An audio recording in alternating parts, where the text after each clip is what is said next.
Colorado Territory, 1872. The frigid mountain wind howled down from the peaks, cutting through Emma Blackburn's woolen coat like it was made of paper. She clutched the letter tighter in her gloved hands, squinting at the crude map drawn at the bottom of the page as she urged her exhausted mare forward. The settlement of Pine Creek should be just beyond the next ridge, or so the station master had assured her back in Denver. 3 days of hard riding through increasingly rugged terrain had left her questioning the wisdom of answering an advertisement for capable household help so far from civilization. At 21, Emma had already weathered more than her fair share of hardship. The war had taken her father, illness had claimed her mother, and the failing family farm back in Ohio had finally been lost to creditors. All that remained of her former life was packed in the 2 saddlebags draped across her horse's flanks. The advertisement had promised room, board, and fair wages enough, perhaps, to eventually stake a claim of her own in this wild, untamed country. Emma believed one truth above all others: a woman alone had to rely on herself. Trusting others only invited heartbreak. The frontier might be harsh and unforgiving, but at least its dangers were honest. People in her experience rarely were. As she crested the ridge, Emma pulled her mare to a halt. Below lay a small collection of log buildings nestled in a valley between towering pine-covered mountains. Smoke rose from a handful of chimneys, and the fading sunlight glinted off a creek that snaked through the center of the settlement. It was smaller than she'd expected, but there was something undeniably inviting about the golden windows glowing against the approaching darkness. "Well, Penny," she murmured to her horse, "I suppose we've found it."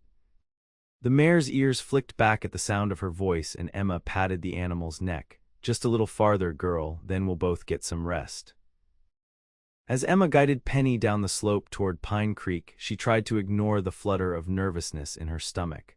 The advertisement had been specific: household help needed for a widower with a young child. A respectable position, to be sure, but the isolation of this place was daunting. Still, she reminded herself, she hadn't come west for companionship. She'd come for the opportunity to build something of her own, to control her own destiny far from the pitying glances of those who had known her before. The main street of Pine Creek, if it could be called that, consisted of little more than a muddy track lined with a general store, a small church, what appeared to be a blacksmith's forge, and a 2-story building with a sign identifying it as Green's Mercantile and Lodge. A few residents moved about on evening errands, casting curious glances her way as she passed. Emma drew Penny to a stop outside the Mercantile, dismounting stiffly after so many hours in the saddle. Her legs threatened to buckle beneath her, and she leaned against the horse for a moment until the feeling returned. "You must be Miss Blackburn." Emma turned to find an older woman with silver-streaked hair standing in the doorway of the Mercantile, wiping her hands on a flour-dusted apron. "Yes, ma'am," Emma replied, straightening her spine despite her exhaustion. "I've come about the position with Mr. Griffin." The woman's weathered face softened. "I'm Martha Green. My husband and I run the Mercantile and the post office." "We've been expecting you." Her eyes swept over Emma's travel-worn appearance. "You look dead on your feet, child. Come inside and warm yourself. Zachariah Griffin isn't expecting you until tomorrow." "Zachariah Griffin," Emma repeated, committing the name to memory as she followed Mrs. Green inside. The Mercantile was warm and smelled pleasantly of coffee, tobacco, and leather. A pot-bellied stove radiated heat from the center of the room. "Zach lives about 3 miles outside town," Mrs. Green explained, pouring coffee into a thick ceramic mug. "Up in Elk Valley. He comes in for supplies every week or so." She pressed the steaming mug into Emma's cold hands. "He's a good man, keeps to himself mostly, since his wife passed." "How old is his child?" Emma asked, savoring the warmth of the mug against her palms. "Little Hannah's 4 now, sweet as can be, though she doesn't talk much." "Not since her mama died birthing her brother, who didn't survive either." Mrs. Green shook her head sadly. "Nearly 2 years Zach's been raising her alone up in that cabin. Not an easy thing for a man, especially one who makes his living hunting and trapping." Emma nodded, sipping the strong, bitter coffee. A motherless child. The thought stirred something in her chest, a strange mixture of sympathy and caution. She couldn't afford emotional attachments, not to a grieving widower and certainly not to his daughter. This was a job, nothing more, a means to an end. "You'll stay here tonight," Mrs. Green said decisively. My husband will take you out to Zach's place in the morning. The trail can be tricky if you don't know it. Too exhausted to argue, Emma accepted the offer with gratitude. After a simple but filling supper of venison stew and fresh bread, Mrs. Green showed her to a small but clean room above the store. Emma barely managed to wash the worst of the trail dust from her face before collapsing onto the narrow bed, falling into a dreamless sleep almost instantly. Morning arrived with painful brightness. Emma rose with the sun, splashing cold water on her face before rebraiding her long brown hair. She donned her cleanest dress, a practical garment of deep blue cotton, and pinned her mother's cameo brooch at her throat. First impressions mattered, especially when one's future depended on securing employment. Mr. Green, a taciturn man with kind eyes, loaded Emma's few possessions into his wagon while his wife pressed a parcel of food into her hands. "For you and Zach and little Hannah," she explained. "The child favors my cinnamon roll something fierce." The journey to Elk Valley took nearly an hour, the wagon lurching over a rough trail that wound steadily upward through dense pine forest. Emma's mare, Penny, followed behind, tethered to the wagon. As they climbed, Mr. Green pointed out landmarks, a lightning-split pine that marked a fork in the trail, a rocky outcropping where mountain goats sometimes gathered, the distant peak of Mount Silverhorn gleaming white against the blue sky. "There it is," Mr. Green said finally, gesturing ahead as the trees thinned. "Elk Valley." The valley opened before them like a hidden paradise. Surrounded by towering mountains on three sides, the broad meadow was carpeted with wildflowers and bisected by a clear, rushing stream.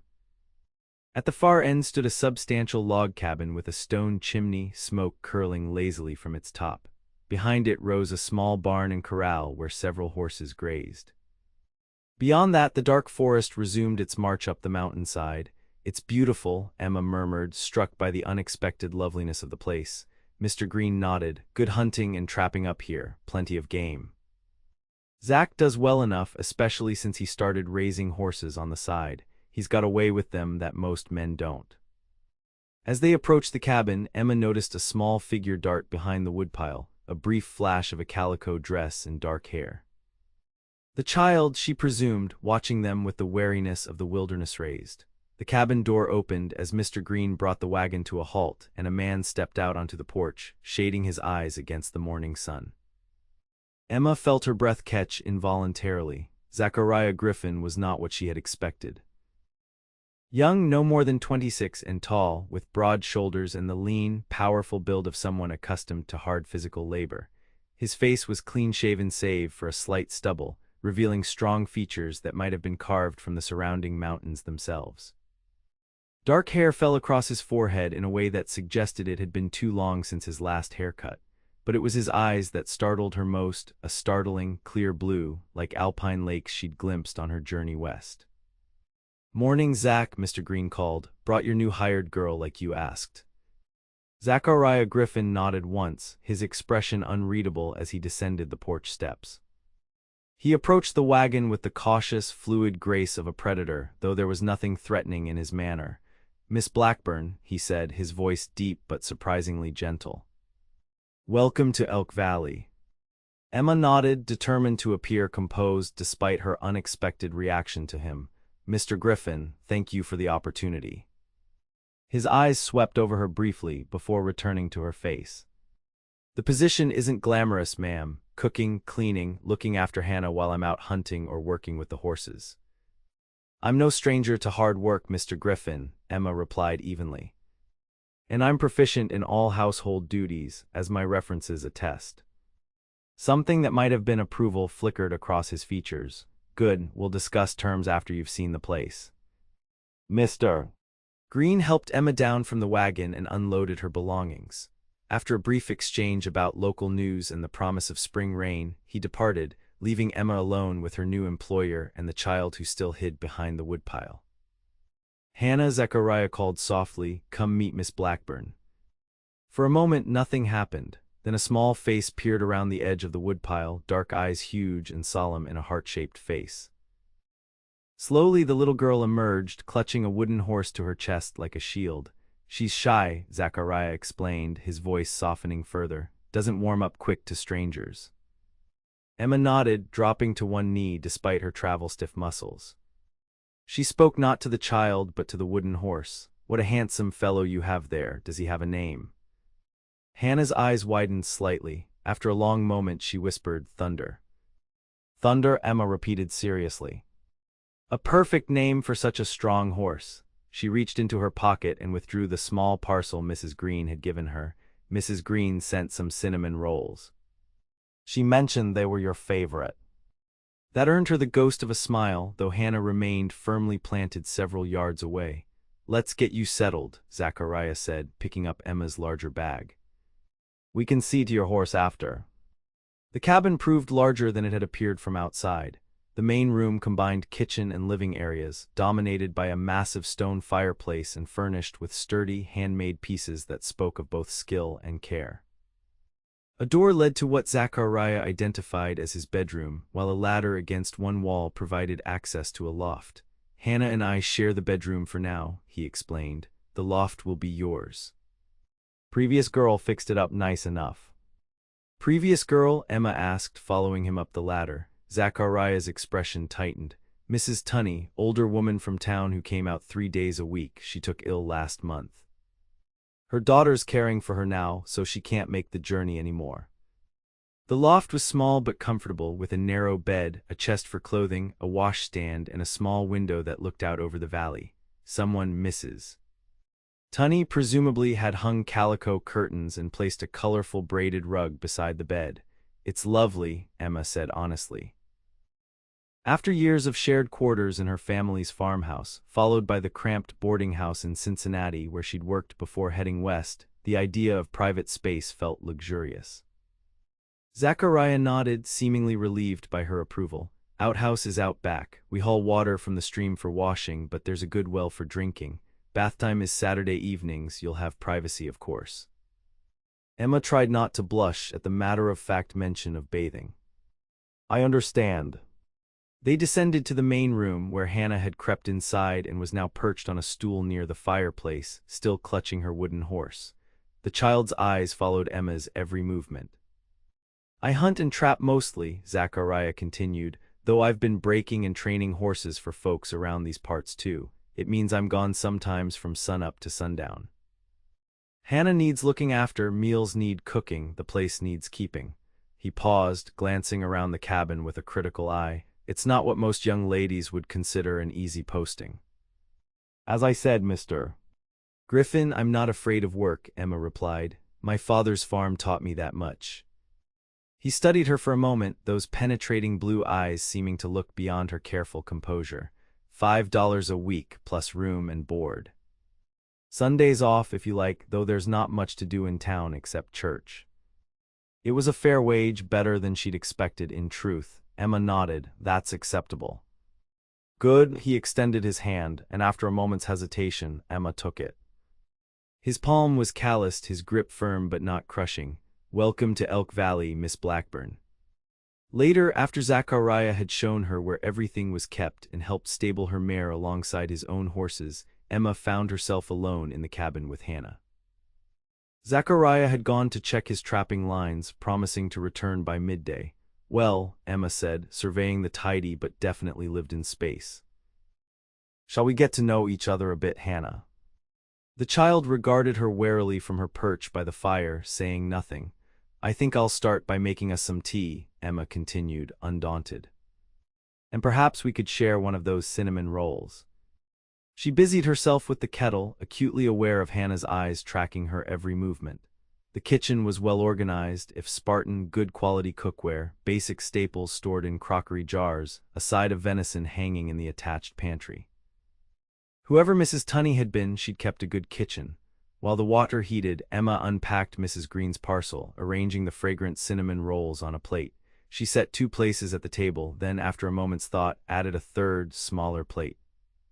For Thunder, she explained, placing the wooden horse's plate beside Hannah's. He looks hungry too. A flicker of interest crossed the child's solemn face. Slowly, cautiously, she slid from her stool and approached the table, the wooden horse still clutched tightly. My papa made Thunder, she said softly, the most words Emma had heard from her yet. He's very skilled, Emma replied, pouring hot water into the teapot. The horse looks almost real. Hannah nodded, climbing onto her chair. She arranged Thunder carefully beside his plate. Papa makes lots of things when the snow is deep. Is that so? Emma set a mug of weak, well-sweetened tea before the child. What else does he make? Animals, Hannah said, her voice gaining confidence. For me, and furniture for people in town, and he fixed Mrs. Tunney's rocking chair when it broke. Emma smiled, serving them each a cinnamon roll. Your father sounds very talented. Hannah nodded solemnly, then eyed the cinnamon roll with naked longing. When Emma gave an encouraging nod, the child broke off a tiny piece and placed it on Thunder's plate before taking a much larger piece for herself. These are my favorite, Hannah confided around a mouthful of pastry. Mine too, Emma replied, though in truth she'd rarely had such treats growing up. The roll was delicious, rich with butter and spice. As they ate, Hannah gradually warmed, offering small bits of information about her life in the valley. She helped gather eggs from the chickens. She had her own special fishing spot in the stream. She knew how to identify which berries were safe to eat and which were poison. And do you have friends to play with? Emma asked gently. Hannah's expression clouded. Sometimes I play with Jimmy and Sarah when Papa takes me to town. But they live far away. She looked down at her wooden horse. Mostly I play with Thunder and the other animals Papa makes me. The loneliness in the child's voice struck a chord in Emma. She knew what it was to be isolated, to crave companionship but fear its complications. Before she could respond, the door opened and Zachariah entered, bringing with him the scent of pine and cold mountain air. He paused, taking in the scene at the table, his daughter sitting comfortably with the new hired girl, the remains of cinnamon rolls on their plates, the wooden horse positioned as if joining their tea party. Something unreadable passed across his face. I see you two are getting acquainted, he said, removing his coat and hanging it on a peg by the door. Hannah nodded. Miss Blackburn gave Thunder his own plate, Papa. Did she now? Zachariah glanced at Emma, a hint of amusement warming his blue eyes. That was thoughtful. Emma felt her cheeks warm under his gaze. There's tea if you'd like some, and Mrs. Green sent cinnamon rolls. He shook his head, got to butcher the rabbits from the traps first. He moved to the back door, pausing with his hand on the latch. Hannah, why don't you show Miss Blackburn where the chicken coop is? We could use some eggs for supper. Yes, Papa. Hannah slid from her chair, suddenly animated. She looked up at Emma. I can show you the chickens, but watch out for Old Red, she pecks. I'll be very careful, Emma promised, unable to resist the child's enthusiasm. As they donned coats and headed outside, Emma caught Zachariah watching them, his expression pensive. For a moment their eyes met and Emma felt a strange flutter in her chest, not quite unease, not quite anticipation. Something else entirely. She looked away first, reminding herself firmly of her purpose here. She had not come west for attachment or connection. She had come for independence, for the chance to build her own life. Zachariah Griffin and his daughter were her employers, nothing more. Yet as Hannah slipped a small, trusting hand into hers, leading her toward the chicken coop, Emma couldn't help wondering if maintaining that distance would be more difficult than she'd anticipated. The days fell into a rhythm as spring deepened in Elk Valley. Emma rose before dawn to kindle the fire and prepare breakfast before Zachariah left to check his traps or work with the horses. Mornings were filled with household tasks, churning butter, baking bread, mending clothes, scrubbing floors, while Hannah followed her about, chattering with increasing confidence and occasionally helping in ways that often created more work than they eliminated. Afternoons might find them gathering wild greens from the meadow, fishing in the stream, or tending the small kitchen garden that Emma had expanded behind the cabin. Zachariah typically returned by supper time, sometimes with game or fish, sometimes with stories of the horses he was training for ranchers in the area. Emma discovered that despite his initial reserve, Zachariah Griffin was neither taciturn nor unfriendly. He simply chose his words with care, speaking when he had something to say rather than to fill silence. In the evenings, after Hannah was tucked into bed, they often sat by the fire, Emma mending or knitting, Zachariah carving or repairing equipment. Their conversations began as practical exchanges about household matters but gradually expanded to include stories of their lives before Elk Valley. She learned that he had come west from Pennsylvania at 19, drawn by tales of the mountains and the promise of freedom from the coal mines that had claimed his father and two uncles. He had worked as a ranch hand, a guide for hunting parties, even briefly as a sheriff's deputy before discovering his true calling in the high country as a trapper and horseman. "And your wife?" Emma asked one evening in early May, then immediately regretted the question when his face tightened. "I'm sorry, that was intrusive." Zachariah stared into the fire, the flames reflecting in his eyes. "Rebecca," he said after a long pause. "Her name was Rebecca. We met in Denver. She was a schoolteacher, newly arrived from Boston, said she came west for adventure." A ghost of a smile touched his lips. Marrying a mountain man and moving to a cabin in the wilderness certainly qualified. Emma kept her eyes on her mending, giving him the privacy of her averted gaze. She must have been very brave. She was, his voice had softened. "Bravest woman I ever knew, made this place a home, planted flowers, taught me to read better, was going to teach school in Pine Creek once it grew enough to need one." He fell silent, and when he spoke again, his voice had roughened. "Then Hannah came, and then Daniel, and then they were both gone. The baby first, then Rebecca." Emma's hand stilled on her sewing. "I'm very sorry." Zachariah nodded, returning his attention to the piece of wood he was carving, the beginnings of what looked like a small deer. "Hannah has her eyes, same spirit too, I think, brave but gentle with it." "She's a remarkable child," Emma said truthfully. "She is." He looked up, meeting Emma's gaze directly. "She's taken to you, more than she has to anyone since her mother died." A warm, unfamiliar feeling bloomed in Emma's chest. "I've grown quite fond of her as well." Zachariah studied her face for a moment longer, then was comfortable. "You've never spoken of your own family, Miss Blackburn." Emma's fingers tightened on her mending. "There's little to tell. My parents are dead, the farm was lost. I came west because there was nothing left for me in Ohio." "No brothers or sisters?" She shook her head. "An only child." "Like Hannah," he observed. "Yes." Emma resumed her sewing, hoping to signal an end to the conversation. "Though unlike Hannah, I grew up surrounded by other children. My father's farm was part of a close-knit community." Zachariah seemed to sense her reluctance to elaborate. He returned to his carving, and silence fell between them once more, not uncomfortable, but weighted with unspoken thoughts.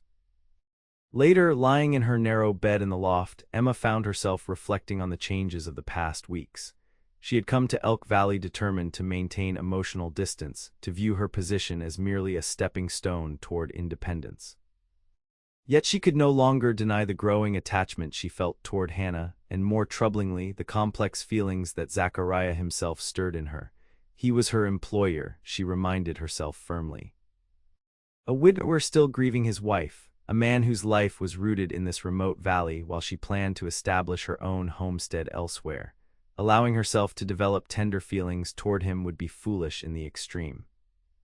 And yet when he smiled, those rare, transformative smiles that lit his solemn face from within, something inside her responded with a yearning she had thought long buried beneath practical considerations and hard-won self-reliance. "This won't do, Emma Blackburn," she whispered to herself in the darkness. "Remember why you came west, it wasn't for this." But as she drifted toward sleep, her traitor heart whispered back that perhaps the reason for her journey hadn't been entirely what she'd believed. The incident with the bear happened in early June, when the meadow blazed with wildflowers and the days stretched long and golden. Emma and Hannah had gone berry picking along the stream, venturing farther than usual because the bushes nearest the cabin had already been stripped bare. Hannah skipped ahead, singing a tuneless song of her own invention, her small wooden bucket swinging from her arm. Emma had just stooped to examine a particularly lush patch of raspberries when Hannah's song cut off abruptly, replaced by a small, frightened "oh." Looking up, Emma felt her blood freeze. Not 20 yards away, a massive black bear stood on its hind legs, head swiveling toward the sound of Hannah's voice. The child stood paralyzed, her bucket fallen forgotten at her feet. "Hannah," Emma said, keeping her voice calm through sheer force of will, "walk backward very slowly, come to me." The child remained frozen, her eyes huge with terror. The bear dropped to all fours, huffing curiously, its small eyes fixed on Hannah. Moving with deliberate slowness, Emma set down her own basket and began to edge toward Hannah, never taking her eyes from the bear. "Hannah, sweetheart, you need to come to me now." The bear took a step forward, then another. Emma abandoned caution. In 3 swift strides, she reached Hannah, sweeping the child into her arms and backing away from the advancing bear. Hannah buried her face against Emma's shoulder, her small body trembling violently. Hey! Hey! The shout came from behind them. Emma whirled to see Zachariah sprinting toward them, rifle in hand. The bear's head swung toward this new threat. Get behind me, Zachariah ordered as he reached them, positioning himself between them and the bear. He raised his rifle but didn't fire. Instead, he shouted again, his voice booming through the peaceful valley. Go on, get out of here. The bear hesitated, rocking on its haunches. Zachariah fired a shot into the air. The sound cracked across the valley like thunder, sending birds scattering from the trees. The bear turned and lumbered away, disappearing into the forest with surprising speed for such a large animal. Only when it was gone did Zachariah lower his rifle, turning to Emma and Hannah with fear naked on his face. Are you hurt, either of you? Emma shook her head, still clutching Hannah tightly. We're fine. Just frightened. He reached for Hannah and Emma transferred the trembling child to his arms. Hannah wound her arms around her father's neck, burying her face against him. Papa, there was a bear, she whispered. A real one. I saw it, little one. He pressed his lips to the top of her head, his eyes closing briefly. You're safe now. Miss Emma tried to save me, Hannah continued, her voice muffled against his shoulder. She was going to fight the bear. Zachariah's eyes met Emma's over his daughter's head. Was she now? Emma felt herself flush under the intensity of his gaze. I was merely trying to get her away from danger. By putting yourself between my child and a 400-pound bear, his voice held an odd note she couldn't quite interpret. I didn't think about it, Emma admitted. I just reacted. Zachariah studied her for a long moment, something shifting in his expression. Thank you, he said finally, the words weighted with an emotion deeper than simple gratitude. Emma nodded, suddenly unable to speak past the tightness in her throat. That evening, after Hannah had finally fallen asleep, having recounted the bear adventure no fewer than 7 times, with increasing dramatic flourishes, Zachariah beckoned Emma to join him on the cabin's small porch. The night was cool but not cold, the sky a vault of stars above the dark silhouettes of the surrounding mountains. I've been thinking, he said as she settled onto the bench beside him. Hannah needs more regular schooling than I can provide. Emma nodded. The child was bright and curious, but had received only the most basic instruction in letters and numbers from her father. There's no school in Pine Creek yet. No. Not enough children to justify a teacher's salary. He leaned forward, forearms resting on his knees, his profile strong and stark in the moonlight. But you mentioned you had some schooling. Beyond the basics, I mean. Yes, Emma acknowledged. My mother taught at our local school before she married. She ensured I received a thorough education, despite our rural setting. Zachariah nodded, as if confirming something to himself. Would you consider expanding your duties to include teaching Hannah? I'd increase your wages, of course. The request surprised her. I'm not a trained teacher, Mr. Griffin. You're more educated than most in these parts, including me. He turned to face her. And Hannah trusts you. After today, well, it's clear you care for her welfare. Of course I do, Emma said softly. She's a remarkable child. Then you'll consider it. She hesitated only briefly. I'd be happy to teach her. But I don't require additional payment. My current wage is more than fair. Zachariah shook his head. Additional work deserves additional compensation, $2 more a week. That's too generous. It's what a teacher is worth. His tone brooked no argument. Especially one willing to face down a bear for her student.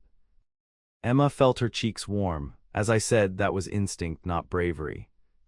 Sometimes they're the same thing. He was quiet for a moment, gazing out at the starlit valley. When I saw that bear advancing on you and Hannah, I've never been so frightened in my life. The raw honesty in his voice stirred something deep within her. We're safe, she said gently, thanks to you. Thanks to us both. He turned to look at her again, his expression open in a way she'd rarely seen.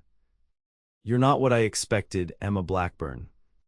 It was the first time he had used her given name, and the sound of it in his deep voice sent a shiver through her that had nothing to do with the cool night air. What did you expect? She asked, her own voice barely above a whisper. Someone older, more like Mrs. Tunney, the corner of his mouth lifted in a half-smile. Someone who wouldn't fit so well into our life here. Our life. The phrase hung between them, laden with implications neither of them seemed ready to address directly. Emma looked away, focusing on the distant silhouette of Mount Silverhorn. I should check on Hannah, she said, rising from the bench. Zachariah stood as well, towering beside her in the darkness. Of course. For a moment they stood close enough that Emma could feel the warmth radiating from his body, could smell the pine and leather scent of him. Then she stepped back, nodding a quick good night before retreating into the safety of the cabin. Her heart hammered against her ribs as she climbed the ladder to her loft, her thoughts in turmoil. This wasn't what she had planned. She had come west to build her own life, not to be drawn into someone else's. Yet with each passing day, the boundaries she had so carefully established were crumbling, replaced by connections she hadn't sought but could no longer deny. Emma slept little that night, torn between the growing certainty that she was losing her heart to both Zachariah and Hannah Griffin, and the fear of what such vulnerability might cost her. Summer unfurled across Elk Valley in a riot of wildflowers and birdsong. Emma expanded her garden, turning what had been a small kitchen plot into a substantial source of fresh vegetables. She began teaching Hannah for an hour each morning, reading, writing, basic arithmetic, and was delighted by the child's quick mind and eagerness to learn. In July, a letter arrived from Cincinnati. A former colleague at the boarding house where Emma had worked was planning to travel west and inquired about opportunities in Colorado Territory. The letter stirred memories of Emma's original plan, to work for the Griffins only until she had saved enough to file a claim on her own homestead. She had nearly forgotten that intention. The realization was unsettling. That evening, as Hannah slept and Emma darned socks by the fire, she broached the subject with Zachariah. I received a letter from an acquaintance today. She asked about opportunities for women in these parts. He looked up from the bridle he was repairing. What did you tell her? I haven't replied yet, Emma admitted. I'm not sure what to say. When I first came west, I had planned to homestead myself eventually, but I've been here nearly 4 months and haven't even inquired about available claims. Something flickered across Zachariah's face, concern perhaps, or something deeper. Homesteading alone is a hard life for anyone, especially a woman. So I've been told, Emma replied, a hint of defiance creeping into her voice, but women have done it successfully. Some have, he acknowledged. Those with extraordinary determination or resources. You don't think I have extraordinary determination? The question hung between them, more challenging than she had intended. Zachariah set aside the bridle, giving her his full attention. I think you have more grit than most men I've known, he said quietly, but even the strongest person needs help sometimes. Neighbors, community, he hesitated. Family. The word sent a pang through Emma's heart. I haven't had family for some time, Mr. Griffin. Zach, he corrected gently. After 4 months of sharing a home, I think we can dispense with formalities. Emma nodded, though the intimacy of using his given name felt dangerous somehow. Zach, then. And you're wrong about not having family, he continued, his blue eyes intent on her face. Hannah considers you family. She tells everyone in town about her, Miss Emma now. Emma's hands stilled on her mending. I've grown very fond of her as well. Only her? The question was soft, tentative, so unlike his usual directness that it took her a moment to understand his meaning. When she did, her heart began to race. Zach. You don't have to answer that, he interrupted, running a hand through his dark hair in a gesture of rare uncertainty. I shouldn't have asked. Emma set aside her mending, gathering her courage. No, I think perhaps you should have. She met his gaze steadily. I care for both of you, more than I intended to, more than is perhaps wise given my position. Your position. As your employee, she clarified. Understanding dawned in his eyes. Is that how you see yourself, as merely an employee? It's what I am, she replied, though the words felt hollow even to her own ears. Zach leaned forward, his expression earnest. You're far more than that, Emma. To Hannah, to me, he hesitated, then added quietly, especially to me. The admission hung between them, altering the very air in the small cabin. Emma's breath caught in her throat. I don't know what to say, she whispered truthfully. You don't have to say anything now, Zach's voice was gentle. I just wanted you to know that if you're considering your future, I hope, he paused, seemingly searching for the right words. I hope you might consider that your future could be here, with us. Before Emma could respond, a small sound from the bedroom doorway drew their attention. Hannah stood there in her nightgown, her wooden horse clutched in one hand, her eyes heavy with interrupted sleep. Papa, I had a bad dream. The moment broken, Zach rose to gather his daughter into his arms. What about, little one? The bear came back, Hannah murmured, resting her head on his shoulder. It was chasing me and Miss Emma. It was just a dream, he soothed, stroking her dark hair. No bears can get you here. Can Miss Emma tuck me in too? Hannah asked, her voice already growing drowsy again. Zach glanced at Emma, a question in his eyes. She nodded, rising to follow them into the bedroom. Together, they settled Hannah back into her small bed beside Zach's larger one. Emma smoothed the quilt over the child's shoulders while Zach placed Thunder within easy reach. Sleep well, sweetheart, Emma whispered, pressing a kiss to Hannah's forehead. No more bear dreams tonight. Hannah's eyes fluttered closed. Love you, Miss Emma, she murmured, already drifting back to sleep. The simple declaration froze Emma in place. She looked up to find Zach watching her, his expression soft in the dim light from the doorway. She means it, he said quietly as they left the room, pulling the door partially closed behind them. I know, Emma's voice trembled slightly, and I love her too. They stood close in the narrow hallway, the air between them charged with unspoken feelings. For a wild moment, Emma thought he might kiss her, hoped he would, even, but instead he stepped back, giving her space. Good night, Emma, he said softly. Good night, Zach. As she climbed to her loft, Emma's thoughts whirled like leaves in an autumn storm. For so long, she had defined her journey west as a quest for independence, for a life free from the attachments that had brought her such pain when severed. Yet here she was, forming new attachments, deeper perhaps than any she had known before. The realization both terrified and exhilarated her. July melted into August, bringing afternoon thunderstorms that cooled the valley briefly before the sun emerged to steam the moisture from the meadow grasses. Emma and Hannah harvested the first vegetables from the garden, and Zach returned from town with news that a traveling preacher would visit Pine Creek the following Sunday. Everyone will be there, he told Emma as they shucked corn on the porch. The Greens have offered their dining room for a proper service, and there's talk of a picnic after. Emma nodded, trying to disguise her unease. She hadn't attended church since her mother's funeral, her faith having withered under the weight of successive losses.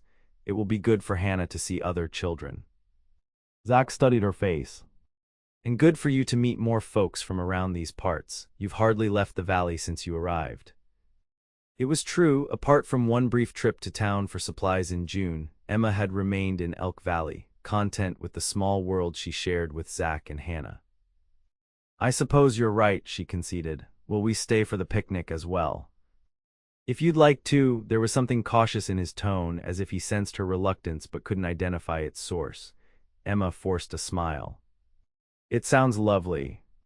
The truth was more complicated.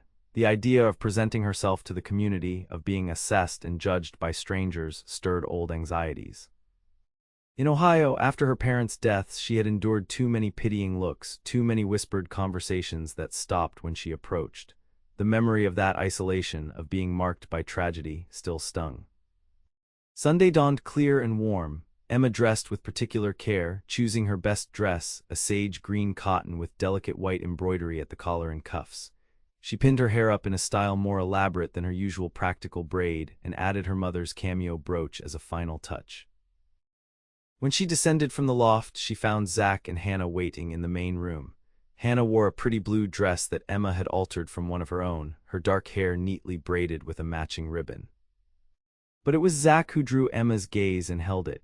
He had traded his usual buckskins and flannel for proper town clothes, dark trousers, a white shirt with an actual collar, and a vest that emphasized the breadth of his shoulders. He had trimmed his beard and slicked back his hair, transforming from rugged mountain man to something approaching a gentleman. You look beautiful, he said, his eyes moving appreciatively over her appearance. Emma felt heat rise to her cheeks. Thank you, you both look very fine as well. Hannah twirled, showing off her dress. Miss Emma made it from her own dress, and she did my hair with a ribbon. Zach smiled at his daughter's enthusiasm. I can see that. You look like a proper young lady. They rode to town together, Hannah perched before Zach on his horse while Emma rode Penny. The journey seemed shorter than Emma remembered, the trail less intimidating now that she knew what lay at its end. Pine Creek had grown in the months since her arrival. Several new buildings stood along the main street, and a proper sign now marked the boundary of the settlement. People streamed toward the mercantile from all directions, families in wagons, couples on horseback, a few solitary riders. As they dismounted in front of Green's mercantile, Mrs. Green emerged from the store, beaming at the sight of them. Zachariah Griffin, and little Hannah, and Miss Blackburn too. What a pleasure to see you all looking so fine. Her warm welcome eased some of Emma's tension. Perhaps this community would be different from the one she had left behind. Inside, the mercantile's main room had been transformed. Crates and barrels served as makeshift pews, arranged in rows facing a small table draped with white cloth. A vase of wildflowers provided the only decoration. The room was already crowded. Emma felt curious eyes upon them as Zach led the way to an empty space near the back. Hannah, suddenly shy amid so many strangers, pressed close to Emma's side. The preacher, a robust man with a shock of white hair and a booming voice, began the service promptly. His sermon focused on community and faith as twin pillars of frontier life, emphasizing the importance of neighbors helping neighbors through the hardships of mountain existence. Emma found herself unexpectedly moved by his words. She had been so focused on independence, on standing alone, that she had forgotten the strength that could come from belonging. After the service, the congregation moved outside for the promised picnic. Tables had been set up in the shade of tall pines, laden with dishes brought by every family. Children raced across the open ground, their Sunday best already showing signs of play. Hannah, look, there's Jimmy and Sarah, Zach said, pointing to a pair of children about Hannah's age. Why don't you go say hello? Hannah hesitated, looking up at Emma. Will you come with me? Emma squeezed her hand reassuringly. Of course. Together they approached the children, who greeted Hannah with enthusiasm. Within minutes, all three were engaged in an elaborate game involving pinecones and an imaginary fort. Emma stepped back, watching with a smile as Hannah's initial shyness melted away. She's different, a voice observed beside her, more confident. Emma turned to find Mrs. Green, watching the children as well. She's a remarkable child, Emma replied, very bright and curious. She's flourishing under your care, Mrs. Green said frankly, as is her father if I'm any judge. Emma felt herself blush. I merely keep house and look after Hannah while Mr. Griffin works. Mrs. Green's knowing smile suggested she wasn't fooled by this modest assessment. My dear, a blind person could see the change in that man since you arrived in Elk Valley. He smiles now, talks to folks. Before, he barely spoke 3 words together unless it concerned business. Before Emma could formulate a response, Zach appeared at her side, balancing 2 plates of food. Mrs. Green, I hope you're not sharing all the valley gossip with Miss Blackburn. Just observing that you look more like the young man who first came to these parts before. She trailed off, but her meaning was clear. Before Rebecca's death, Zach's expression softened. Perhaps I am at that. His eyes met Emma's briefly, conveying something too complex for words. Mrs. Green patted his arm. Well, I'd best see to the lemonade. You two enjoy the picnic. She moved away, leaving them in a bubble of awkward silence. She means well, Zach said finally, handing Emma one of the plates. I know. Emma accepted the food gratefully, suddenly aware of how hungry she was. She's been very kind to me. They found a relatively quiet spot beneath a large pine and settled on the ground to eat. From this vantage point, Emma could see Hannah playing happily with her friends, her laughter carrying across the clearing. She needs this, Zach observed, following Emma's gaze. Other children, a wider world than just our cabin. Emma nodded. Every child does. I've been thinking, he began, setting his empty plate aside, about what you said regarding homesteading. Emma tensed slightly. They hadn't revisited that conversation since the night he had suggested she might consider her future with them. Oh. There's land available just north of our valley. Good water, good grazing, connects to my property along the ridge. He picked up a pine needle, twirling it between his fingers. If you were serious about filing a claim, that might be a good location, close enough that, well, that you wouldn't be entirely alone. The offer startled her. It wasn't what she had expected, not a plea for her to stay as his employee, nor a more personal proposition, but something in between. An acknowledgement of her desire for independence, coupled with a suggestion that independence needn't mean isolation. That's very thoughtful, she said carefully. I would need to see the land, of course. Of course, he glanced at her, then away. I could show it to you tomorrow if you like. Before she could answer, a commotion near the mercantile drew their attention. A rider had arrived, his horse lathered with exertion. He was speaking urgently to a group of men, including Mr. Green. Zack rose, his brow furrowed with concern. Something's wrong, wait here. Emma watched as he strode toward the gathering. The men's faces were grave as they listened to the newcomer. After a brief discussion, Mr. Green nodded and hurried into the mercantile. When Zack returned, his expression was troubled. There's been an accident at the Wilson place. Barn roof collapsed during yesterday's storm. Tom Wilson's trapped under the timbers, badly hurt. How terrible, Emma said. Is there anything we can do? I've been asked to help with the rescue effort. Several of us with experience in construction. He ran a hand through his hair, his earlier formality forgotten. I'll need to go immediately. Emma nodded her understanding. Of course, Hannah and I can wait. No, he interrupted. It's a good 10 miles to the Wilson ranch. This could take all day, maybe longer. He glanced at the sky, gauging the sun's position. You should take Hannah home before dark. The trail can be treacherous in the twilight. Are you certain? We could stay at the Greens. I'd feel better knowing you were both safe at home. His eyes held hers. Take my horse. He knows the trail better than your mare. Emma understood the seriousness of the situation from this offer alone. Zack's stallion, Thunder, the namesake of Hannah's wooden horse, was his most prized possession, a magnificent black gelding with intelligence to match his speed. We'll be fine, she assured him. Don't worry about us. His expression softened briefly. I always worry about you, both of you. Before she could respond, he turned away, calling to Hannah to come say goodbye.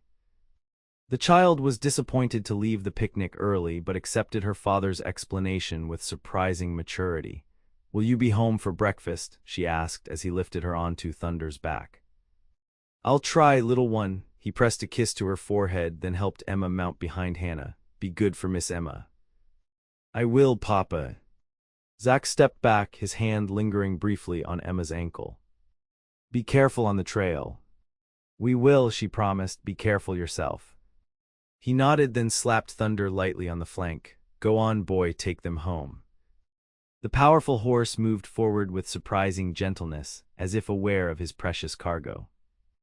As they left the settlement behind, Emma glanced back to see Zack still watching them, a solitary figure amid the bustle of the rescue preparations. The journey back to Elk Valley seemed longer without Zack's reassuring presence.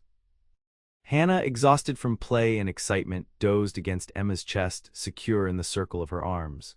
Thunder needed little guidance, knowing the trail home better than Emma herself. As they rode, Emma found herself replaying Zack's words about the land adjacent to his property. Was it merely a neighborly gesture, or something more significant, an invitation to build a life near them, if not with them? And what did she want? The question had become increasingly complicated in recent months. Her dream of independence, of proving she could stand alone in this vast wilderness, had been joined by newer, softer dreams of family, of belonging, of a different kind of strength found in connection rather than isolation. By the time they reached the cabin, the sun was sinking toward the western peaks, painting the valley in gold and amber. Emma settled Hannah inside with a simple supper, then saw to Thunder and Penny. The evening routine felt strange without Zack's quiet presence, the cabin somehow larger and emptier despite its modest size. After tucking Hannah into bed with promises that her father would return soon, Emma found herself restless. She swept the already clean floor, organized the pantry shelves, and finally settled on the porch with her mending, watching as stars emerged in the darkening sky. She had nearly dozed off in the rocking chair when the distant sound of hoofbeats jerked her awake. Rising quickly, she peered into the gathering darkness, relief washing over her at the sight of a familiar silhouette emerging from the trees. Zach dismounted wearily, leading a horse she didn't recognize, presumably borrowed for the journey home. His clothes were dirty, his shoulders slumped with exhaustion. "You're back," Emma said, hurrying down the steps to meet him. "Are you all right? How is Mr. Wilson?" "Alive but badly injured," Zach replied, his voice rough with fatigue. "Broken leg, broken ribs. The doctor from Central City happened to be nearby, thank God." "Come inside," she urged, taking the borrowed horse's reins from his unresisting fingers. "I'll see to the horse. There's stew keeping warm on the stove." He nodded gratefully. "Hannah?" "Asleep, she was worn out from the picnic." "Good," he rubbed a hand across his face, leaving a smear of dirt. "I'll just look in on her, then clean up." While Zach went inside, Emma quickly settled the borrowed horse in the barn, alongside Thunder and Penny. By the time she returned to the cabin, Zach had washed the worst of the dirt from his face and hands and changed into clean clothes. He sat at the table, a bowl of reheated stew before him, looking more exhausted than she had ever seen him. "You should eat, then rest," she said, pouring him a cup of coffee. "Everything else can wait until morning." He nodded, taking a spoonful of stew. "Thank you for this and for getting Hannah home safely." Of course, Emma sat across from him, watching as he ate with mechanical efficiency. "Was there much damage to the Wilson place?" "The barn's a total loss. We managed to save the livestock, at least." He shook his head grimly. "It'll take weeks to rebuild, and with Tom laid up, the burden falls to his wife and son." "The community will help, surely." "They will. We already made plans to return next Sunday with more men and materials." He finished the last of his stew and pushed the bowl away. "It's what neighbors do out here. No one survives alone." The echo of the preacher's sermon was not lost on Emma. "No, I suppose they don't."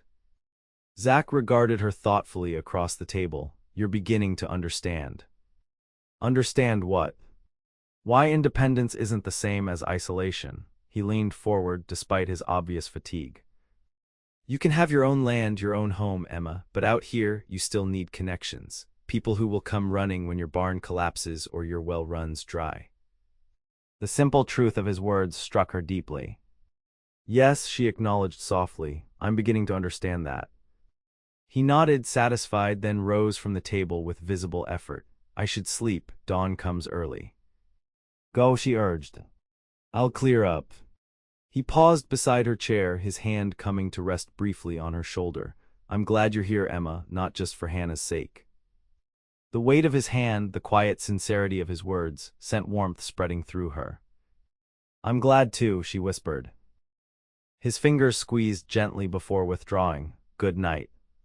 "Good night, Zach." After he had gone to his room, Emma moved about the cabin, banking the fire and tidying the kitchen with automatic motions, her mind elsewhere. Something had shifted between them tonight, something subtle but significant, like the first tremors before an avalanche. She was no longer merely Zach's employee, no longer just Hannah's caretaker.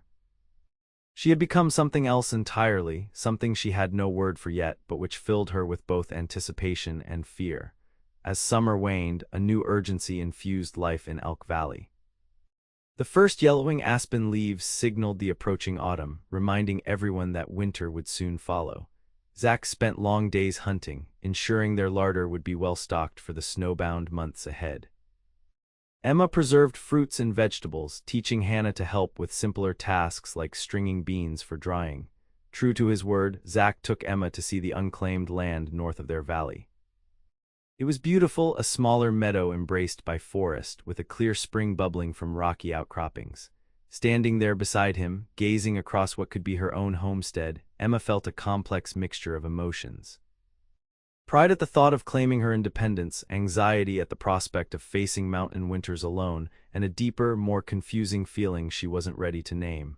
"What do you think?" Zach asked, watching her face closely. "It's lovely," she replied honestly, "better than I imagined." He nodded, visibly pleased. The spring never runs dry, even in the driest summers. Good soil too, though the growing season's short at this elevation. Emma walked a few paces away, trying to envision a cabin here, a garden, perhaps a small barn. The future she had planned for herself when she first journeyed west. Of course, it wouldn't be ready before winter, Zach continued, following her. Even if you filed the claim now, building would have to wait until spring. Yes, I realize that. He hesitated, then added carefully, "You're welcome to stay with us through the winter. With Hannah and me." Emma turned to face him, struck by the uncertainty in his expression, so at odds with his usual confidence. "Thank you, that's very generous." "It's not generosity, Emma." His voice lowered, taking on an intensity that made her pulse quicken. "Surely you know that by now." Before she could respond, a distant rumble of thunder reminded them of the afternoon storms that frequently swept through the mountains. By unspoken agreement, they mounted their horses and turned back toward home, the conversation suspended but not forgotten. September brought the first dusting of snow to the highest peaks, though the valley remained warm during the day. Zach departed for a 3-day hunting trip with Mr. Green and several other men from Pine Creek, leaving Emma and Hannah alone at the cabin. It was not the first time he had been away overnight, but this absence felt different somehow, marked by the knowledge that winter's isolation would soon descend, trapping them together in the small cabin for months. The morning after Zach's departure, Emma was teaching Hannah arithmetic when a rider approached the cabin. Through the window, she recognized Joseph Taylor, a young man who had recently established a trading post halfway between Pine Creek and Central City. "Stay inside," she told Hannah, reaching for the rifle Zach kept above the door.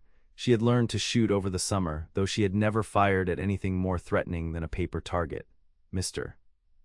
Taylor reined in his horse at a respectful distance, raising a hand in greeting. "Morning, Miss Blackburn. Sorry to disturb you. Is Griffin around?" "He's gone hunting," Emma replied, stepping onto the porch with the rifle held casually but visibly. "Can I help you with something?" The young man seemed unfazed by her caution. "Got a telegram for him at my station yesterday, marked urgent, so I thought I'd bring it out."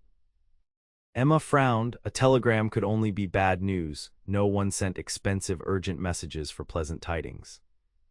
"Thank you, Mr. Taylor. I'll see that he gets it when he returns."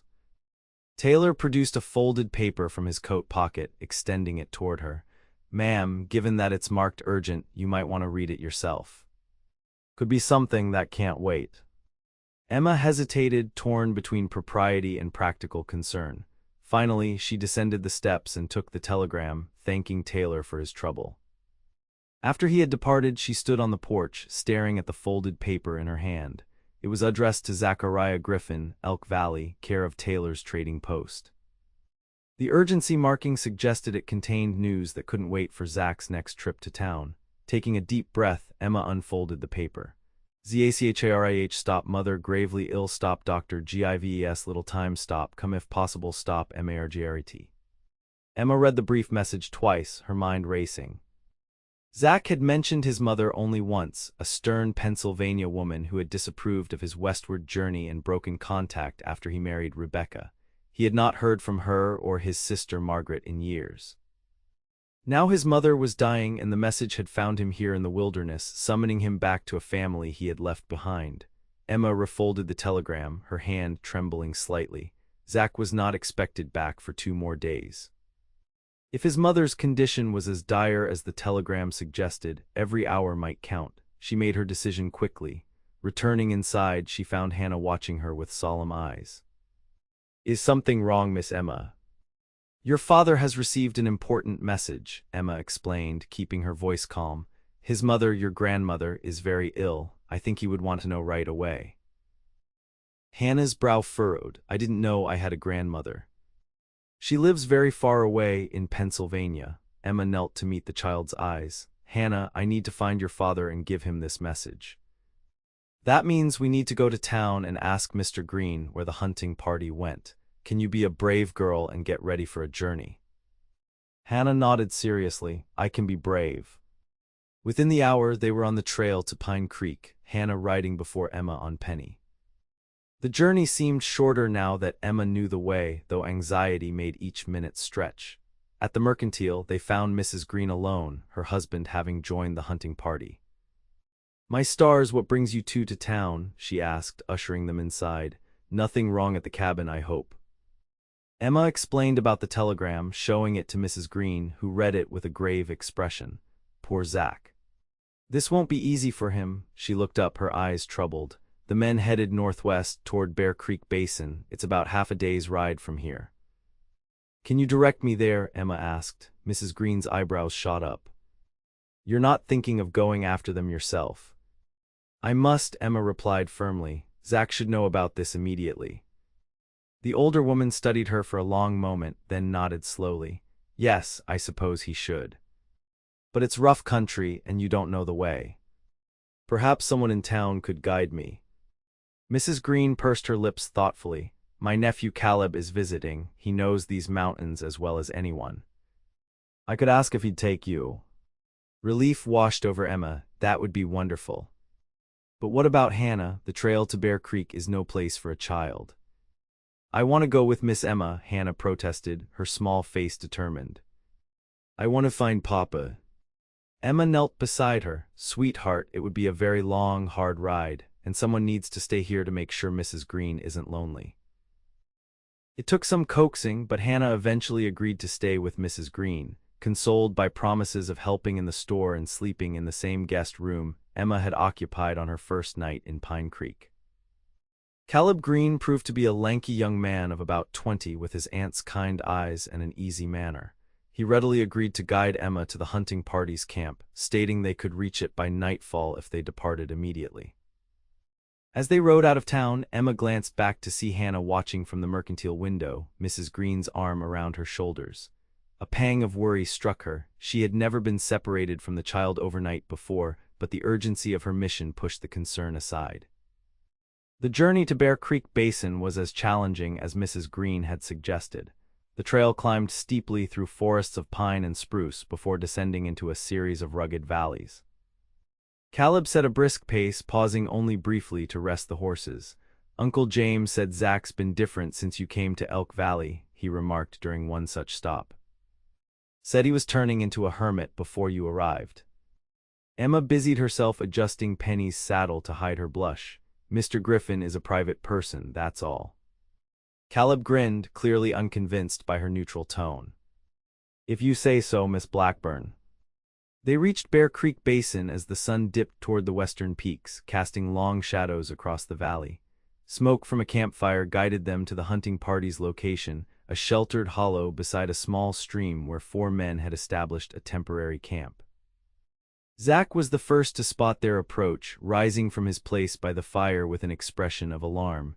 He strode to meet them, his eyes moving quickly from Caleb to Emma. What's happened?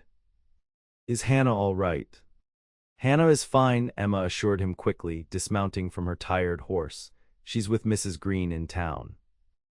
Relief crossed his face, followed immediately by renewed concern. Then why are you here?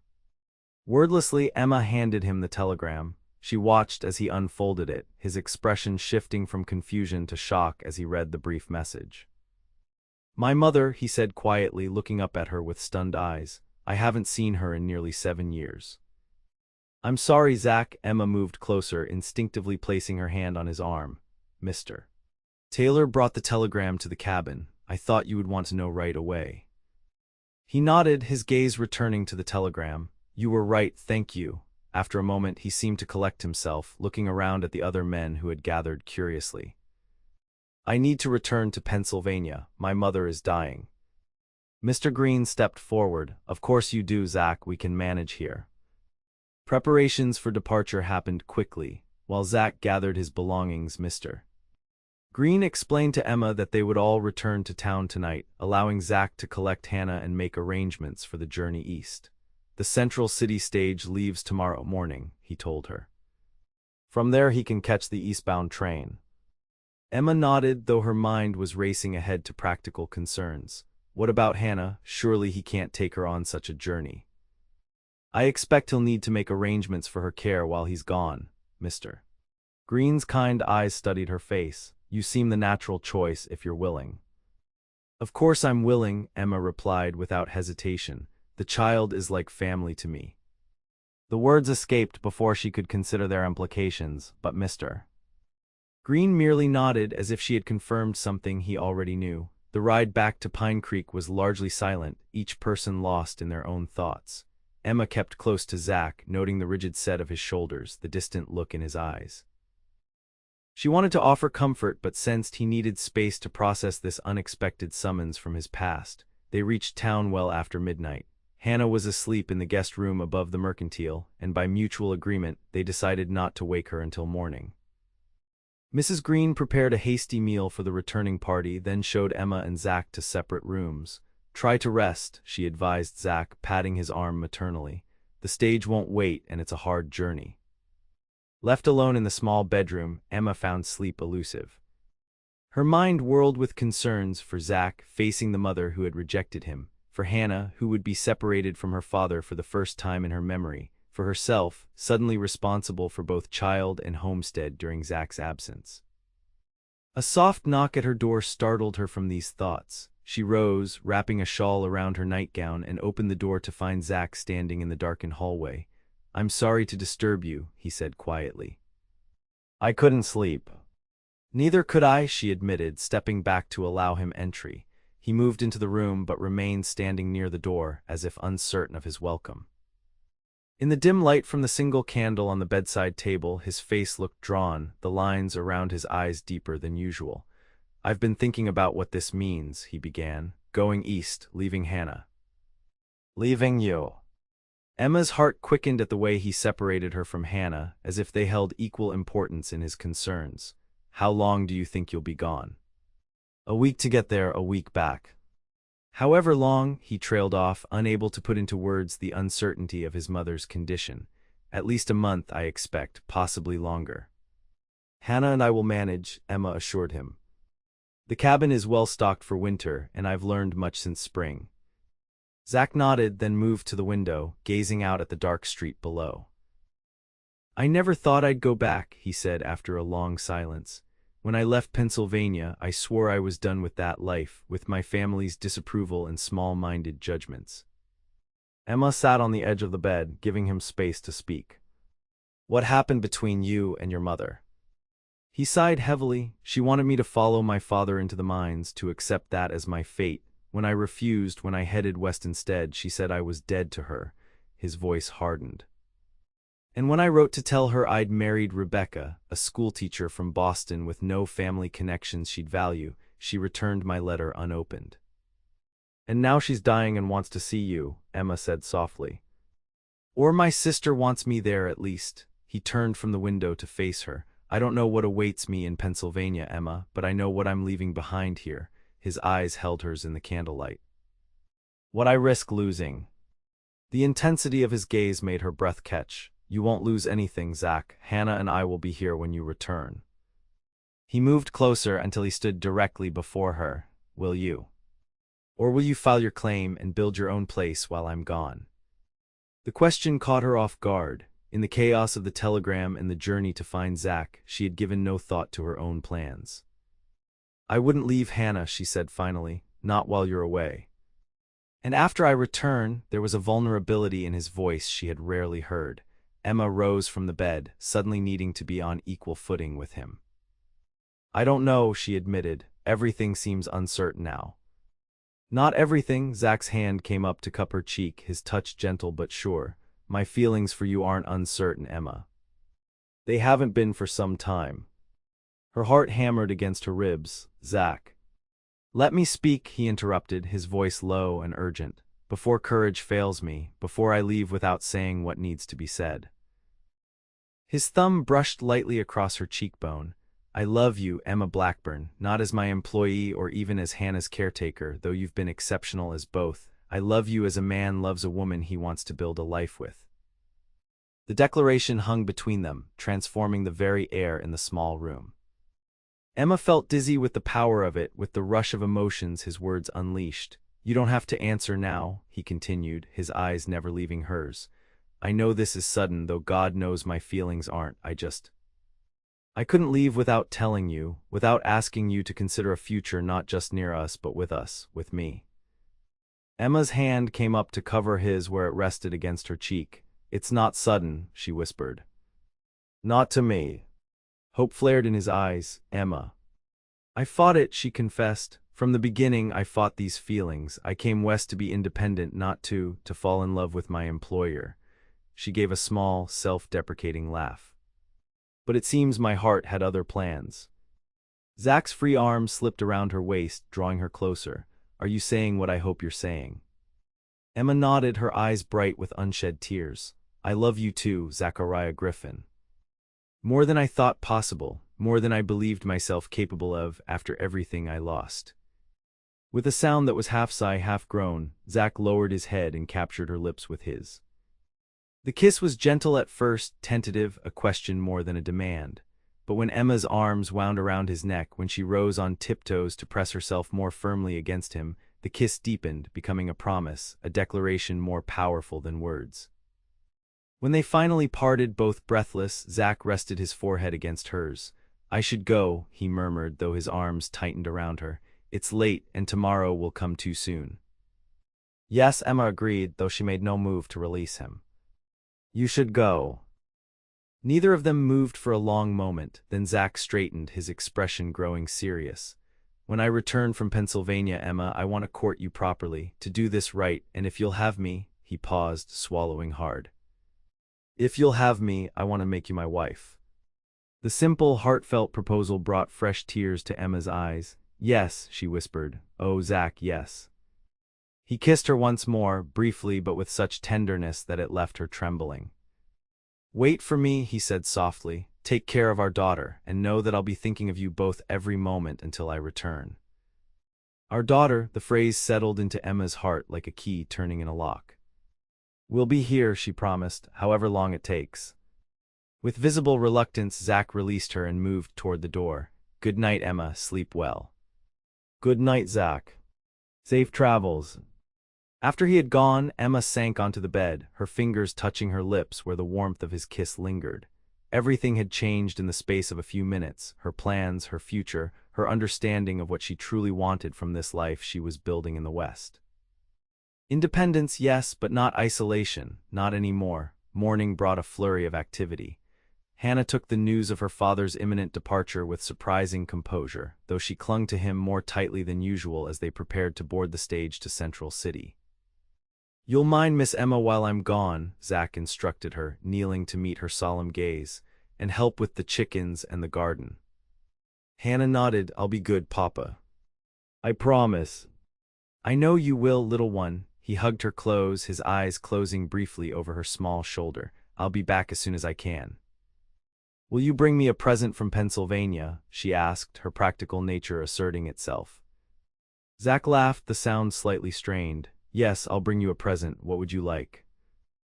Hannah considered this seriously. A doll, she decided. A fancy one like Sarah has with a dress that comes off.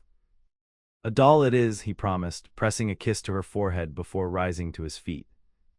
His goodbye to Emma was necessarily more restrained given their public setting, but his eyes conveyed everything words could not.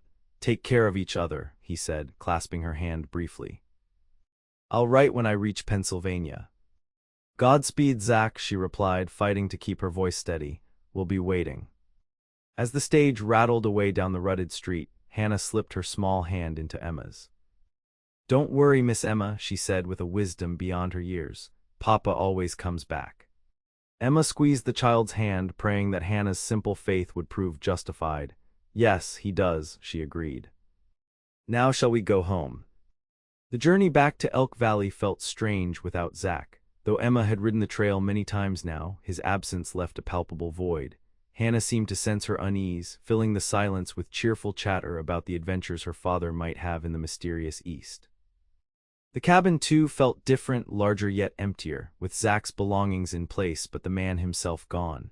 That first evening, as Emma tucked Hannah into bed in the room the child usually shared with her father, the little girl gazed up at her with worried eyes.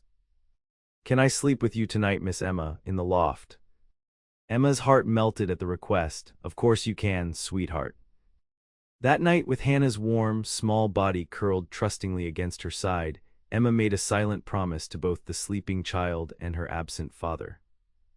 She would keep their home safe until Zach's return, would protect Hannah with every ounce of strength she possessed, and would hold fast to the love that had blossomed so unexpectedly in this remote mountain valley. Days turned into weeks as September yielded to October. The aspen trees blazed gold against the evergreen slopes, then shed their leaves in shimmering cascades.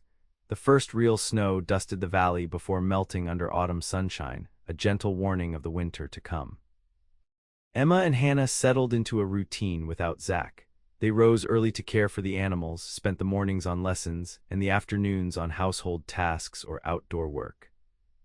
Emma taught Hannah to knit, starting her on a simple scarf she could give her father upon his return. Hannah, in turn, taught Emma the names of wildlife that visited the meadow, which birds migrated south, which stayed through the winter, how to recognize the tracks of elk and deer and fox. A letter arrived from Zach in early October, carried from Taylor's trading post by a neighbor returning from Central City. It was brief but reassuring. He had reached Pennsylvania safely and found his mother still living, though very weak. His sister Margaret had welcomed him with tears and explanations. Their mother had softened in recent years, had regretted her harshness, had spoken often of the son she had rejected. "I don't know how long I'll be needed here," he wrote. Mother drifts in and out of lucidity. Some days she knows me, speaks of regrets and reconciliation. Other days she's lost in the past, calling me by my father's name. Margaret is worn to the bone from caring for her alone. I can't leave her to bear this burden unassisted. The letter continued with questions about Hannah and the homestead, with instructions about winterizing the cabin that Emma had already completed. It ended simply. "Tell Hannah I love her and think of her every day, and Emma, remember what we spoke of before I left. My feelings remain unchanged. In fact, distance has only strengthened them. I count the days until I can return to you both. With all my heart, Zach." Emma read the letter to Hannah that evening, omitting only the personal message at the end. The child was delighted to hear from her father, asking Emma to reread certain passages until she had nearly memorized them. "Will Grandma get better?" Hannah asked as Emma tucked her into bed. "I don't know, sweetheart," Emma replied honestly. "She's very ill, but your father is with her now, which I'm sure brings her comfort." Hannah nodded, her small face solemn. "I wish I could meet her. And Aunt Margaret. Perhaps someday you will. Or they could come here," Hannah suggested, brightening. "They could see our valley and the mountains and my fishing spot." Emma smiled, smoothing the child's dark hair from her forehead. "That would be lovely, wouldn't it?" But privately she wondered if such a reunion would ever occur. From Zach's descriptions, his mother seemed unlikely to survive long enough for such a journey, and his relationship with his sister, while apparently mending, had been strained for years. As October waned, a second letter arrived, this one shorter and more somber. Zach's mother had died peacefully, with both her children at her bedside. There were affairs to settle, a small house to dispose of, legal matters requiring his attention. "I hope to conclude everything within a fortnight," he wrote. "With luck, I may reach Pine Creek before the mountain passes become impassable for the winter. If not, I'll winter in Central City rather than risk the journey to Elk Valley in deep snow." The prospect of Zach being delayed until spring sent a wave of dismay through Emma. She had not realized how firmly she had counted on his return before winter's isolation descended on the valley. "But he must come home for Christmas," Hannah protested when Emma explained the situation. "He has to." "He'll try his very best," Emma assured her, though her own disappointment was keen. "But the snow can make travel dangerous, even impossible. Your father would never risk leaving you without a parent." Hannah considered this, her brow furrowed in thought. "But I wouldn't be alone, I'd have you." The simple trust in the child's voice brought tears to Emma's eyes. "Yes, you'd have me, always." November arrived with biting winds and flurries of snow that no longer melted in the strengthening sun. Emma completed the final preparations for winter, checking the roof for leaks, ensuring the woodpile was stacked high against the cabin's protected side, preserving the last of the autumn vegetables. She tried not to watch the trail for Zach's return, tried not to count the days since his last letter, tried not to worry about mountain passes filling with snow while he made his way westward. Hannah, with a child's resilience, seemed less concerned, confident in her father's eventual return regardless of when it might occur. Then, on a crisp afternoon when the sky arched crystalline blue above the valley, Hannah's shout from the porch brought Emma running from the chicken coop. Miss Emma, someone's coming." Emma's heart leapt as she followed the direction of Hannah's pointing finger. A lone rider was emerging from the trees at the valley's edge, moving steadily toward the cabin. Even at this distance, she recognized the set of his shoulders, the way he sat his horse. "It's Papa," Hannah cried, already scrambling down the porch steps. "He's home." Emma caught her before she could dash across the meadow. "Wait, sweetheart, let him come to us." But her own restraint crumbled as the rider drew nearer, as Zach's beloved features became clear. The weeks of separation, of responsibility, of longing, overwhelmed her careful composure. When Hannah broke free and raced toward her father, Emma followed, her skirts gathered in her hands, her heart pounding with joy. Zach dismounted in one fluid motion and caught Hannah as she flew into his arms, swinging her high before crushing her against his chest. "There's my girl," he murmured, his voice rough with emotion. "My brave, beautiful girl." Over Hannah's shoulder, his eyes found Emma's, and the naked longing in them stole her breath. He set Hannah down gently, then opened his arms to Emma. She went to him without hesitation, stepping into his embrace as if coming home after a long journey. His arms closed around her, strong and sure, and when his lips found hers in a kiss that defied propriety but confirmed everything they had confessed before his departure, Emma knew with absolute certainty that her heart had found its true home. "I missed you," he whispered against her hair when they finally broke apart. "Every day, every hour." "We missed you too," she replied, aware of Hannah watching them with wide, curious eyes. "Both of us." Hannah tugged at her father's coat. "Did you bring my doll, Papa?" Zach laughed, the sound rich with happiness. "I did, little one, and something for Miss Emma too." He looked down at his daughter, his expression softening. "But first, I need to ask you something important." Hannah nodded solemnly. "What is it?" Zach knelt before her, his hands gentle on her small shoulders. "How would you feel if Miss Emma became more than just our friend? If she became my wife and your mother?" The child's eyes widened, darting between Zach and Emma. "Would she live with us forever, not just as our hired girl?" "Forever," Zach confirmed. "As part of our family." A slow smile spread across Hannah's face, lighting her dark eyes with joy. "I would like that very much, Papa." "Good." Zach rose, turning to Emma with a question in his eyes. "And what about you, Miss Blackburn? Will you have us, a mountain man and his wild daughter?" Emma felt tears spill over, tracking warm paths down her cold, flushed cheeks. "Yes," she whispered, "with all my heart, yes." The three of them stood together in the snowy meadow, arms entwined, forming a circle of belonging that Emma had once believed impossible. She had come west seeking independence, seeking to prove that she needed no one. Instead, she had found a truth far more profound, that the greatest strength comes not from standing alone, but from the courage to love and be loved in return. As the first snowflakes of a new storm began to fall, they walked together toward the cabin, not employer and employee, not guardian and child, but a family bound by choice and love in the vast wilderness they all called home. Winter descended on Elk Valley with a series of powerful storms that transformed the landscape into a wonderland of white. Inside the snug cabin, life took on a dreamlike quality for Emma, days filled with domestic contentment, evenings of shared stories by the fire, nights of passionate discovery in Zach's arms. They were married 2 weeks after his return, in a simple ceremony at the Pine Creek Church performed by the same traveling preacher who had visited in August. Mrs. Green wept openly, declaring she had known from the first day that Emma Blackburn was exactly what Zachariah Griffin needed. Mr. Green gave the bride away, and Hannah served as flower girl, her face solemn with the importance of her role. Winter in the high country was as challenging as Emma had been warned: bitter cold, deep snow, the isolation of weeks when the trail to town was impassable. But within the cabin's walls, warmth and love flourished. Zach taught Emma to trap and hunt, to read the weather in shifting clouds and animal behavior. Emma taught Zach that vulnerability was not weakness, that sharing burdens lightened them for both. Together, they taught Hannah that family was not defined by blood alone, but by the daily choice to love and protect and cherish one another. When spring finally returned to the valley, bringing wildflowers and birdsong and the rush of snowmelt in the stream, Emma stood on the cabin's porch, her hand resting lightly on the gentle swell of her abdomen where new life grew. "Any regrets?" Zach asked, coming to stand beside her, his arm slipping around her waist.